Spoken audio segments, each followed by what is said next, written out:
नमस्कार मंडळी, आजचा हा व्हिडिओ ना बेसिकली कशासाठी आहे. हा गोलगडा, प्रत्येकाचा गोलगडा जे असतो ना, खासकर नवीन लोकांचा ज्यांचा शोल्डर उतरतो गोलगड्यामुळे आणि गळा खूप पसरून जातो, व्यवस्थित गोल पण येत नाही. आणि अस्तरवर कसा करायचा, अस्तरचं ब्लाऊज शिवून गोलगडा कसा करायचा, हा स्पेशली गोलगड्याचा व्हिडिओ आहे. सो प्लीज चॅनलवर नवीन असाल तर चॅनलला सबस्क्राईब करा, व्हिडिओ आवडला तर व्हिडिओला लाईक करा आणि तुम्हाला काय शिकायचं आहे, व्हिडिओ कसा वाटला हे नक्की कमेंट करून सांगा. आणि स्वाती ट्युटोरियल मराठीला सबस्क्राईब करा. हे बघा, आता सगळ्यात पहिले काय करायचं आहे, मला हे ब्लाऊज ना शिवून, आता हे ब्लाऊजची लांबी बघा किती आहे. आता हे मी कट केलेलं आहे ऑलरेडी ब्लाऊज, पण मी तुम्हाला टेपनं मोजून याच्यावर सांगते. हे बघा, हा आहे 12.5 इंचचा ब्लाऊज. आता 12.5 इंच 1 इंच एक्स्ट्रा घेतलं मी, मला शिवून 11.5 इंच पाहिजे. सो मी 12.5 इंच घेतलं. अर्धा इंच इथे शोल्डरमध्ये जाईल, अर्धा इंच खालचं कंबरमध्ये जाईल.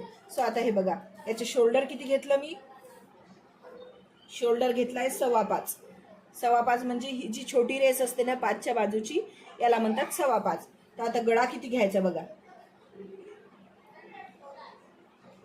2 इंचपेक्षा 1 रेस कमी घ्यायची, कारण ही यांना ना शोल्डर घसरतं आणि उंची पण कमी आहे आणि फिटिंग पण फक्त 32 इंच, फक्त 28 इंचाचा ब्लाऊज आहे हे. सॉरी, 28 इंचाचा ब्लाऊज आहे. कंबर याची 28 इंच आहे. त्यामुळं गळा ना खूप 2 इंच, 2.25 इंच जर घेतलं ना आपण, त्यांना गळा नक्की पसरेल. सो आपण 2 इंचला 1 रेस, ही 2 इंचच्या आधीची 1 रेस जी आहे ना एवढी घ्यायची. आणि लांबी जेवढी पाहिजे तेवढी घ्यायची, गड्याची जेवढी त्यांना लांबी हवी असेल ना तेवढी. सो आता मी बघा, मला किती हवी आहे हे मी सांगते. आणि हे कस्टमरचं ब्लाऊज आहे साडीवरचं, सो त्याच्यावरच मी तुम्हाला शिकवत आहे.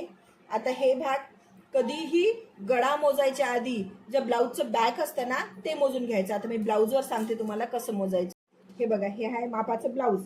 आता गळा मोजायच्या आधी, गळा तर व्यवस्थित असतोच, पण गळा मोजायच्या आधी जर आपण हे काम केलं ना, हे बघा, असं बॅक जर मोजली ना ऑलरेडी जे ब्लाऊज आहे त्याची, तर आपला गळा मोठाही होणार नाही, छोटाही होणार नाही आणि घसरणारही नाही. या पद्धतीने जर तुम्ही शिवान माप घ्याल तर हे बघा किती आहे, 4.25 इंच.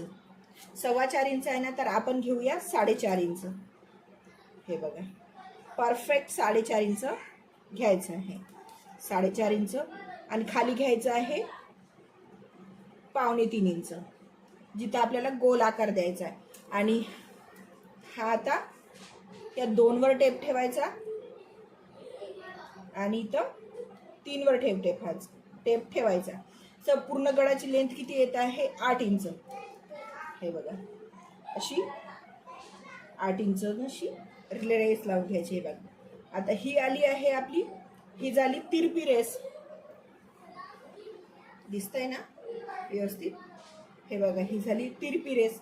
तर आपल्याला अशीच तिरपी रेस मोजायची आणि तिरपी रेस मोजून ना याचा असा गोल आकार द्यायचा. हे बघा, दिलाय आकार. यामुळं काय होईल, गळा एकदम परफेक्ट गोल येईल. आणि याला असं अस्तर आणि आपला मेन फॅब्रिक ना त्याला एकावर एक ठेवायचं.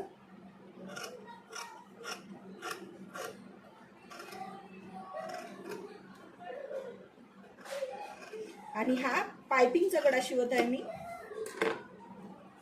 हे भाग, हे कपड सुद्धा आपल्याला कामी येईल. हे एक्स्ट्राचं कापून टाकते मी.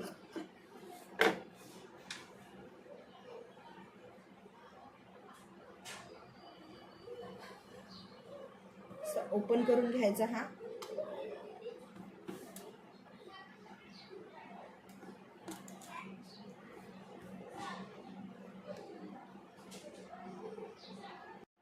आता हे आपलं गळा कापून घेतल्यानंतर काय करायचं, इथे कंबर असते ना, आता ब्लाऊज असं करणार नाही तुम्हाला, ब्लाऊजवर सांगते मी. हे जे फिटिंग करतो ना आपण, ही वाली ब्लाऊजचं फिटिंग करतो ना, इथे जे इथला जो भाग असतो ना, तो अकॉर्डिंग आपण हे जे टक्स मारतो ना, या टक्स मारल्यानंतर ना हे भाग वरती जातो मधला आणि हा भाग ना खाली लटकतो. त्यासाठी काय करायचं, हे बघा, आता त्यासाठी करायचं 1.25 इंच किंवा अर्धा इंच हे असं घ्यायचं आणि अशी इथून जवळपास 5 इंचची तिरपी रेष मारून घ्यायची. माझा आता हे हात पडते, तुम्हाला दिसणार नाही रेस मारताना, पण हे 5 इंचची एवढी अशी हे बघा, तिरपी रेष मारून घ्यायची आणि तसंच तिरप कट करून घ्यायचं. हे बघा, असं तिरप एवढी साईड कापून घेतली. आता याला स्टिच करून घ्यायचं. आता हे पूर्ण शिलाई मारून घेतली मी. आता याला ओपन करायचं असं, आणि एक ना अशी ह्या 2 शिलाईच्या मधात मी ही अस्तरच्या साईडनं पलटून घ्यायचा हा शिलाईचा भाग, आणि याच्यावर एक हे बघा, हे वरतून फिनिशिंगची शिलाई मारून घेतली, जी आपल्याला खालच्या साईडनं जाईन अस्तरच्या त्याच्यावरून. हे बघा, आता हे अशी छान फिनिशिंग येईल. पण आपण पुन्हा एक वरून शिलाई, हे बघा माझी हे वरची साईड पण शिलाई मारून झाली.